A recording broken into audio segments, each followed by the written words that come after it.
తిరుమలలో మఠాల దోపిడీపై టీటీడీ చైర్మన్ బీఆర్ నాయుడుకు తిరుపతి జనసేన ఇన్ఛార్జి కిరణ్ రాయల్ వినతి పత్రం అందజేశారు.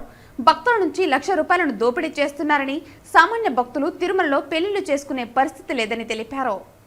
ఈ సందర్భంగా కిరణ్ రాయల్ మాట్లాడుతూ సామాన్య భక్తులు తిరుమలలో పెళ్లిళ్లు చేసుకునే పరిస్థితి లేదన్నారు.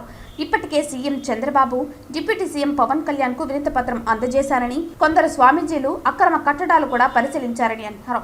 వీటి మీద చర్యలు తీసుకోవాలని స్వామీజీలు నేను గతంలో ఈవో తెలియపరిచానని అన్నారు. భవిష్యత్తులో మఠాలు సామాన్య భక్తులకు అందుబాటులో తెచ్చేలా చర్యలు తీసుకోవాలన్నారు.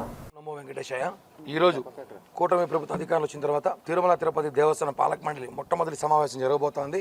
6 నెలల తర్వాత ఎప్పుడెప్పుడో జరుగుతున్న సమావేశానికి ఈరోజు చాలా చర్చలు, చాలా అంశాలు ఉన్నాయి.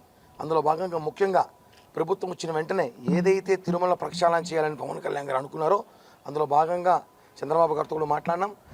టీటీడీ తిరుమలలో ఎక్కడైతే మఠాల పేరుతో స్కామ్ చేస్తున్నారో, గత ప్రభుత్వంలో వైసీపీ నేతల్లోకి మఠాల చేతులు వెళ్ళిపోయి భక్తుల దగ్గర ₹100 ఇవ్వాల్సిన మఠాలని ₹1,000 వసూలు చేసి లక్షలు దోచుకొని కోట్లు దోచుకున్నారు.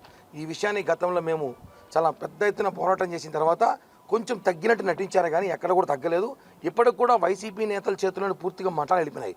స్వామీజీలకి, బాబాజీలకి మఠాలు ఇస్తే దాని వైసీపీ నేతలు తీసుకొని సిండికేట్ అయిపోయి ఓ సామాన్య భక్తులు ఉండడానికి స్థలం లేదు, ఒక పెళ్లి చేసుకోవాలన్నా కుదరదు, 5 స్టార్ హోటల్ మించిన రేట్లు పెట్టేసి సిండికేట్ అయ్యి భక్తుల దగ్గర నిలువ దోపిడీ చేస్తున్నారు.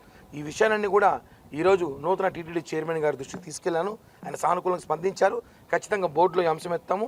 ఏదైతే అక్రమంగా వసూలు చేసిన మఠాలు ఉన్నాయో, దౌర్జన్యంగా అక్రమ కట్టడాలు కట్టిన మఠాలు ఉన్నాయో అవన్నీ కూడా కూల్చేయాలి. అలాగే ఆల్రెడీ గతంలో కూడా కోర్టులో కేసేస్తే కోర్టు కూడా సానుకూలంగా ఇచ్చింది, అక్రమ కట్టడాలు కూల్చేయాలని చెప్పి. అదేవిధంగా మఠాల పేరుతో ఎక్కడైతే డబ్బు వసూలు చేస్తారో, పెళ్లిళ్ళ పేరుతో ఎక్కడైతే సిండికేట్ అయ్యి వసూలు చేసి భక్తులు దోచుకుంటారో అవన్నీ కూడా ఆయన దృష్టికి తీసుకెళ్ళా. ఖచ్చితంగా బోర్డులో మాట్లాడి దానిపై చర్యలు తీసుకొని భక్తులకి న్యాయం చేసి భక్తులకి అన్ని విధాల సౌకర్యాలు ఏర్పాటు చేస్తామని చెప్పి కూడా హామీ ఇవ్వడం జరిగింది.